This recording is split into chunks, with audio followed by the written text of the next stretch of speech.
Hi, another Ray Bergman's wet fly from the book Trout here. This is the Knowle's Fancy.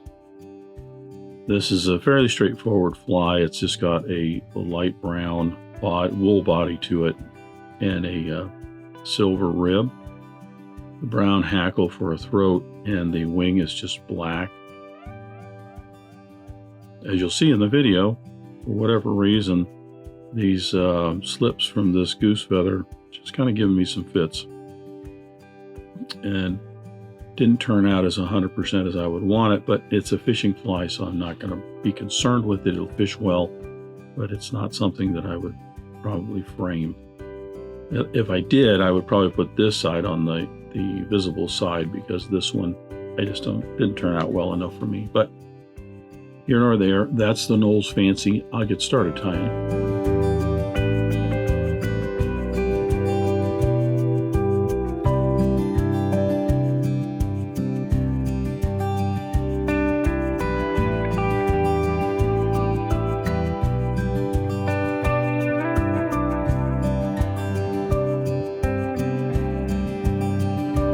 I'm going to start the Knowle's Fancy with my hook and the vise. This is a Mustad 33.99 and a size 6.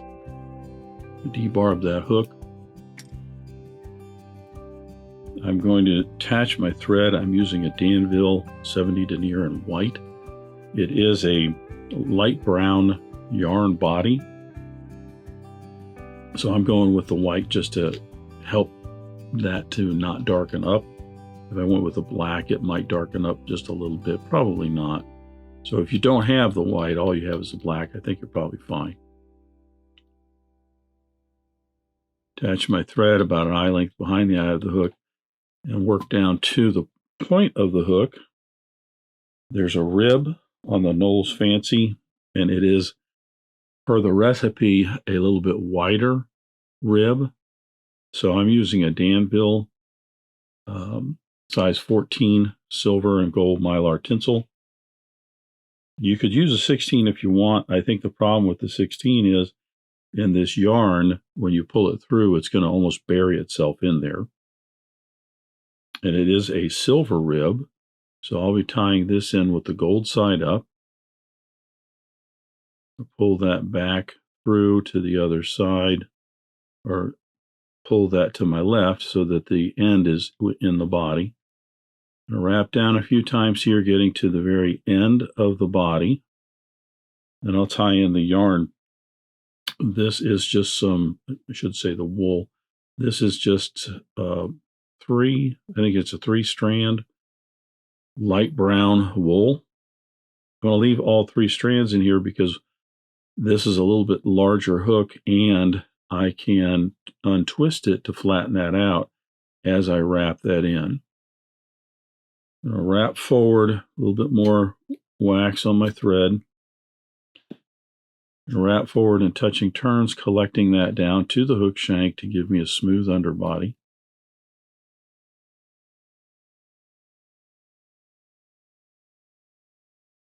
You want to make certain that you keep that end of the wool that I'm approaching here well behind where the head space is going to be. Otherwise, the head ends up just being a little too pronounced. So as I am applying the body, you'll notice I'm untwisting that yarn. So it's all laying down in 3 strands side by side.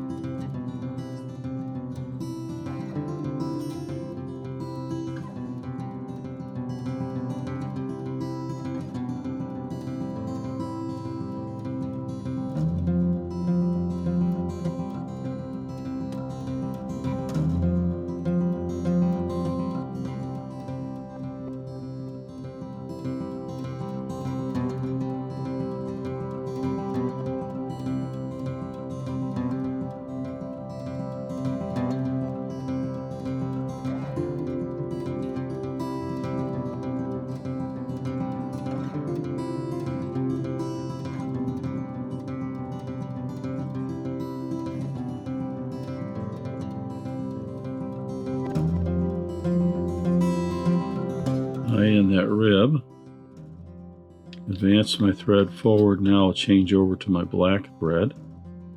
The black is just a Danville 6/0 or 70 denier in black. I'm going to put some wax on my thread.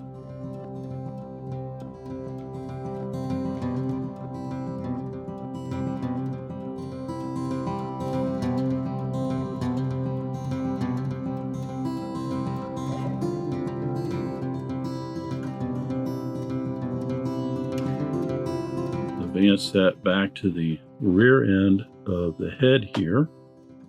This is where I'm going to tie in my throat. For the throat, it's a brown hackle. I'm using some brown. This might even be a little bit darker brown than what it's called for. Didn't say it in the recipe, a light brown. And I did not find too many photos or instructions on tying the Knowles Fancy. So I just went with brown. And I'm collecting a bunch of those barbs together, putting them under here. The tips will go generally somewhere between the point and the barb of the hook inside the throat there. Secure those in, trim away the excess.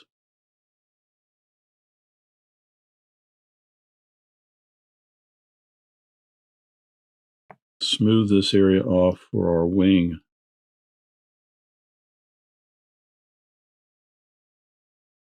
The wing on the Knowles Fancy is just a black hackle. It called for another hackle, which is kind of an iridescent black. I'll have it down in the description. I can't remember. I just got focused on tying this, but it did note that you could use black as a substitute. So I'm using some black goose here.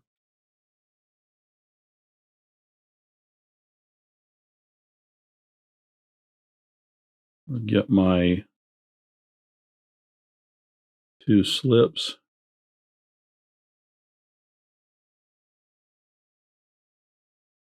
These are just some matched wings. Nothing really fancy here.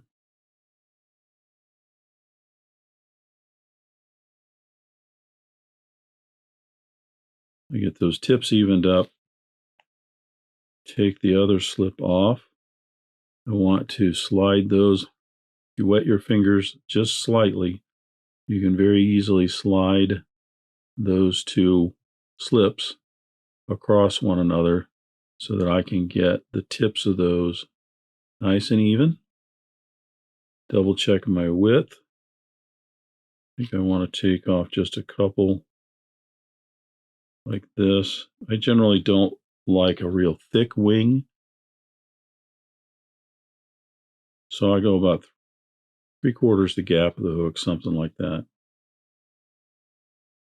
Put that up here with the tips extending just past the bend.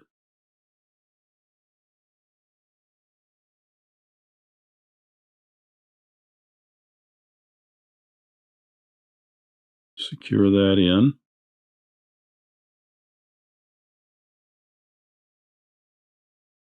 Guess I didn't secure it in well enough. I inadvertently caught a couple of barbs from the throat there. I was going to get a bodkin to get those out. Let's try that one again.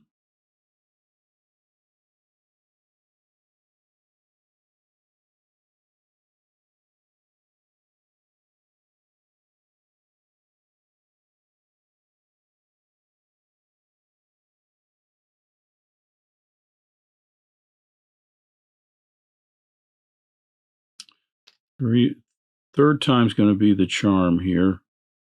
It's just not coming down nice and even and smooth as I wanted it to. I don't want it to curl that other side.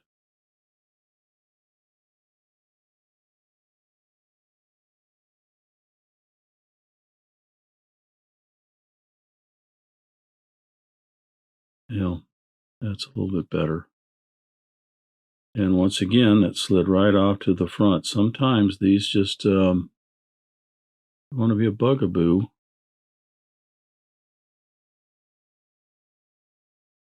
Fourth time is going to be the charm here.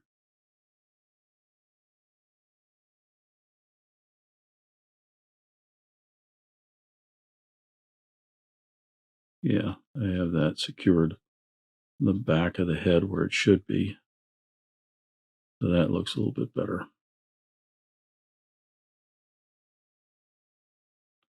I think I do have it off just a little to one side there.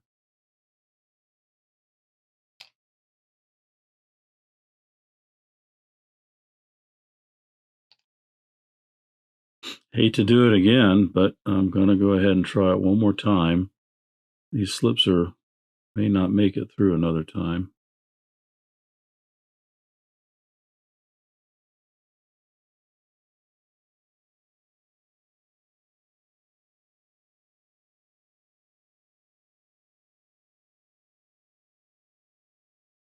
Sometimes, even for me, it just takes a little bit of extra patience.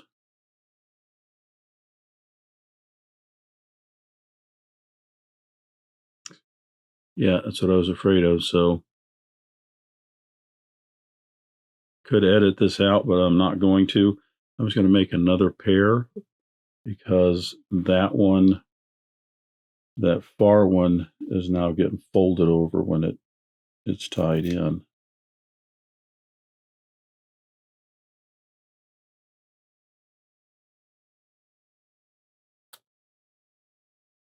Bear with me.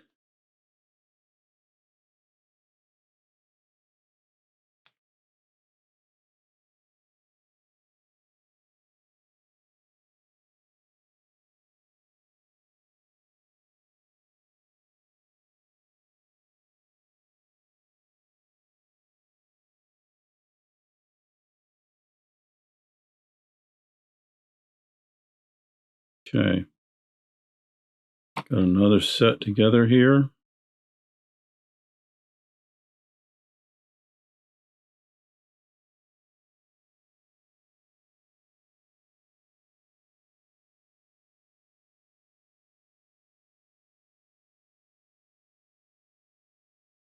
That too grabbed a barb here,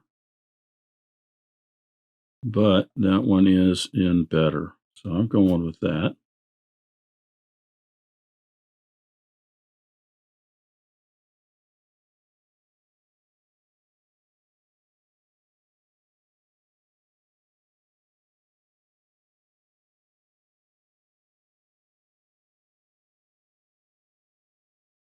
Now this is going to be a fishing fly going in my box, a few others to go fishing.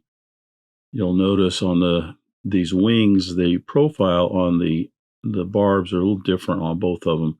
This one has a more dramatic sweep here.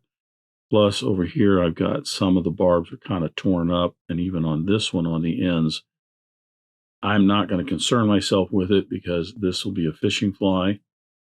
Obviously, if you were to want to frame these or gift these to somebody, then you would want to look around on your